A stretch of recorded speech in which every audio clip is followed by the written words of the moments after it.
Now, once again, I will just complete this doubts about this thing, whatever doubts you all have asked.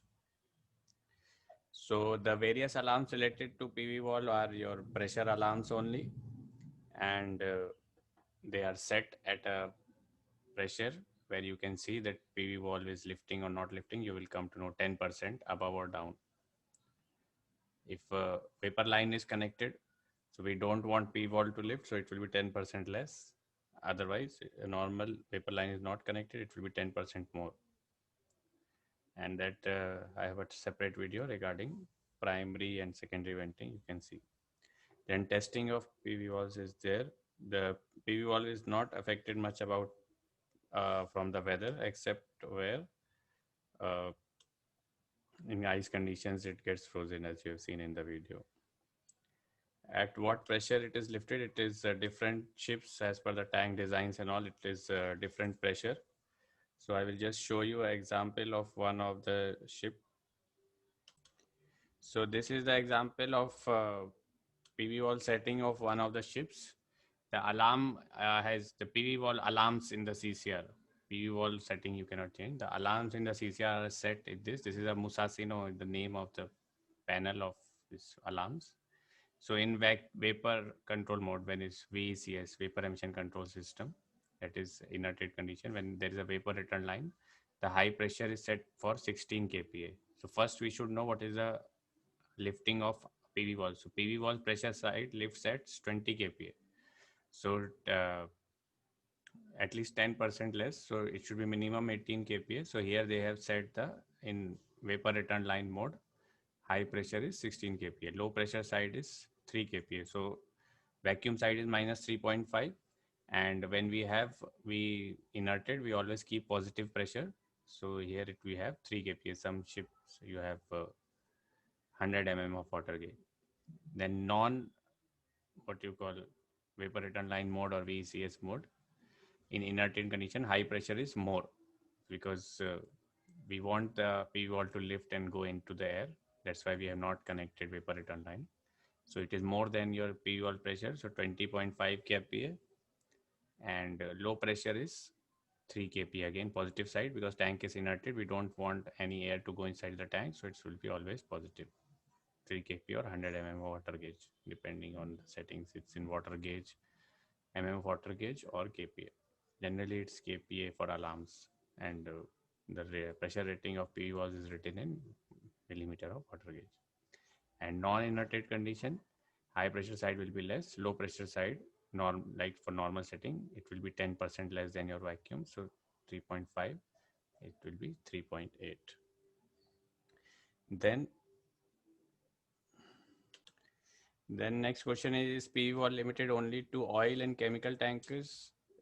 Yes, PV wall is mostly on oil, chemical, and product tankers, barges, and all. But also on gas carriers, we require a wall, but that is only what you call MARS, maximum allowable relief wall setting. It's just a relief wall or a pressure side, because vacuum is generally not developing in gas carriers, because at liquid is existing at vapor. It's a gas actually, which is liquefied. So whenever the is more temperature or pressure, it will convert into vapor. So it will always, tank will be pressurized, and that's why we don't have relief wall for the tanks. But for the hold space which is around the tanks in the gas carrier also, there also we have PV walls. What is the difference between a PV wall and a PV breaker? You can see my IG system video, and there you can see. Then in case PV valve is open due to pressure, so will it also raise the alarm, or can we change the operating pressure of PV valve? No, we cannot change the operating pressure of PV valve except in some gas ships, harbor and sea settings. And in case PV valve is open due to pressure, will it also raise alarm? It might raise alarm if your loading rate is very fast and the alarm setting is reached. Location of PV wall, it can be on the side or center, as you have seen. You can see in the end part of video where it is located on the ship. Different designs. Does the PV valve gets resetted auto or manually? Whenever the pressure of the tank is less than the lifting weight, it will get settled.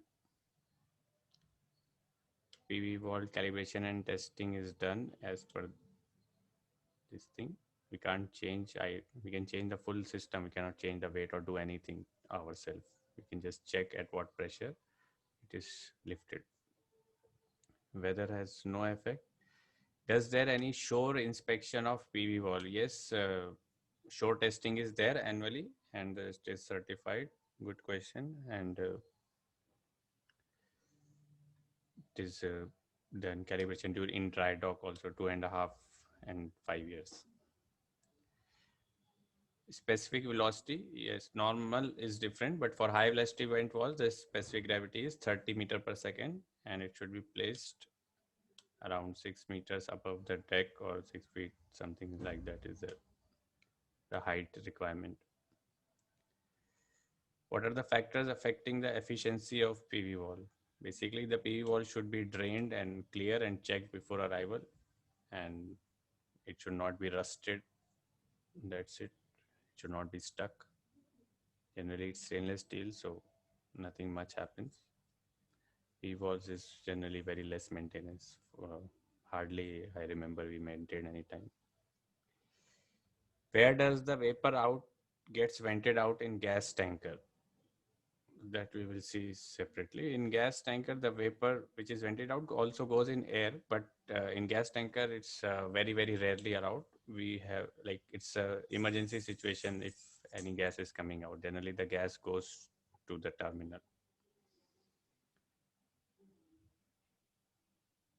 Then you are loading. And in pressurized ships, you don't need because gas does not go out. We use the gas in the reliquefaction plant. That is the boil of gas is reliquefied. So that is a different chapter from gas carrier. Where does the paper gets mentioned? Would the vetting inspectors check PU? Yes, of course. And if they do, what would they look for? They will look for leaks, is operation. They will see if it is operating and giving alarms, proper alarm is coming or not. And manual lifting, they will check if it's working or not. Its stencils is there and all properly colored, no rust, no this thing. We did pressure test, but we cannot calibrate it. So what is the purpose of testing? Testing is that if it is not working properly, then you order a new one, like it is not working at a proper setting. Then you will have to order a new one and tell the company, because otherwise your tank can burst or something. So for safety, we are checking that it is working at desired pressure. Otherwise the tank will explode.